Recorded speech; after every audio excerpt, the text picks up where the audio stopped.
gamelan dhewe. Mboten kok. Ora sing ngono dhuwur kene malah biru dhewe kok. Niku jenenge siasat utawi strategi. Kok biasane yo remuk Mas.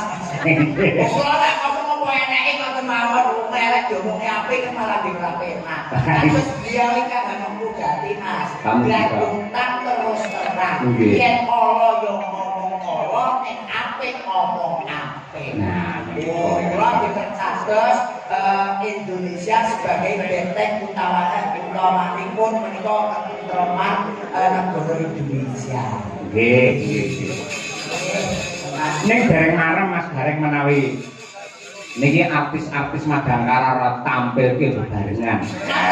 Nggih, nggih.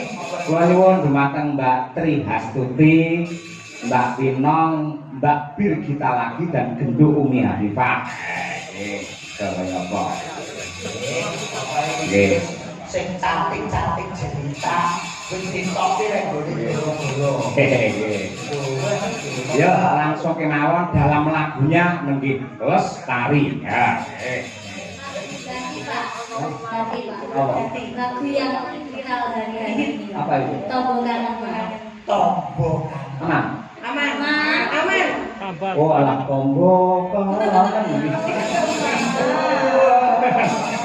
Tombol kanan ya? Oke. Yes. Aku bener untuk ngerti karo tembang-tembang baru. Ya, betul Pak. Nggih. Jadi lawas tapi viral lagi naik lagi. Oh, iya iya. tombol kanan. Nggih. Anut banget kowe. 1 2 3 4. Nggih. Wis tenan kabeh iki wis jogete dikompakne. Oke, toh, sing pertama piye, Tik? Aku pengen ngerti. Garingan piye? Mas opo wis lali sliramu.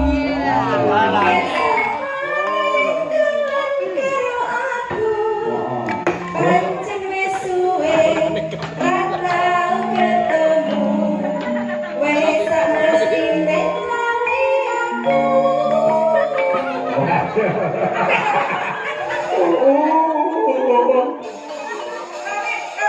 Saya tetap bagus. Oh iya. Soposep lho aku. Iya. Kan aku mulai Pak ya. Pakai mulai kalau jam segini. Mulai harus beda. Modele cek kok tularan aku.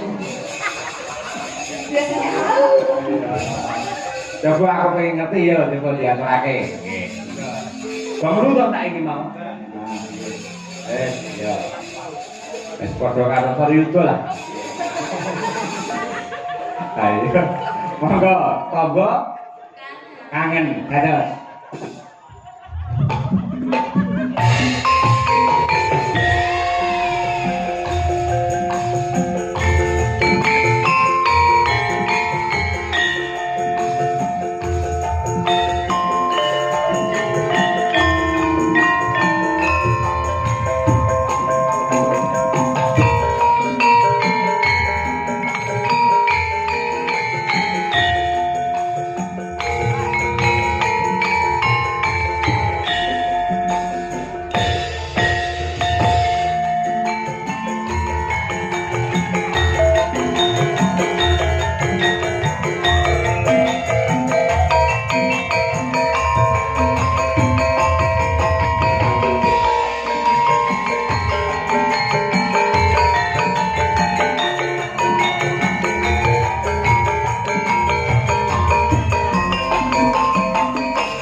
apa-apa wis ngadeg ngono wae lah tak kabeh tenan. Ikan dari kok kula priyani Ponorogo niku tansah keperten budaya. Nah, nggih.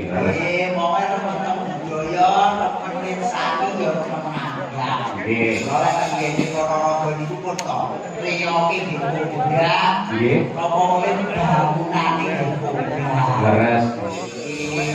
Kalau semonten niku apa niku istilahnya niku munggah-munggah niku apa ketingkatan infrastruktur niku luar biasa.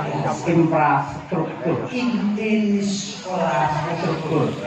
Infrastruktur. Apa mas saya? Infrastruktur. Infrastruktur. Oh, kalau betul tak jadi kita ganti wong pangkat. Wah iya. Dan ini bingung nek ngomong bener karo panjenengan. Kalau karo panjenengan ngene iki chemistry ini pun cocok. Cocok. Jenengan priyayi kula yang eneng lumute jenengan sing ngandani, eneng benere padha digowo. Amin. Ning ampun ngantos nempelake kali para tani. Rata-rata penanggap wayang menika mayoritas dari kaum tani. Nggih.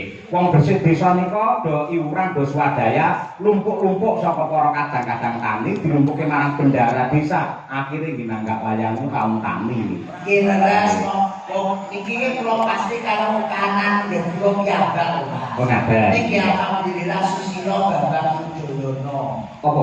Ya, Presiden Republik Indonesia. Oh nggih. Saka Pacitan. Nggih, leres. Dosen Bapak Ki Purbasmara. Purbasmara saking Pacitan. ya iki jalan kentir saking Pacitan. Alhamdulillah. Najan tani-tani lek gelem-gelem budaya ya ora ketang lopo nggih lungsuh-lungsuh derek kudu nggih Ponorogo nggih wonten ingkang sakti. Nggih, alhamdulillah. Nang langkah wong Ponorogo dan sekitarnya taniku dadi srana jenengan tambah paseguluran Mas Hari. Inggih. Lah niki kangge tutupan kula nyuwun dumateng Mbak Lia Sundari. Nah, waos wonten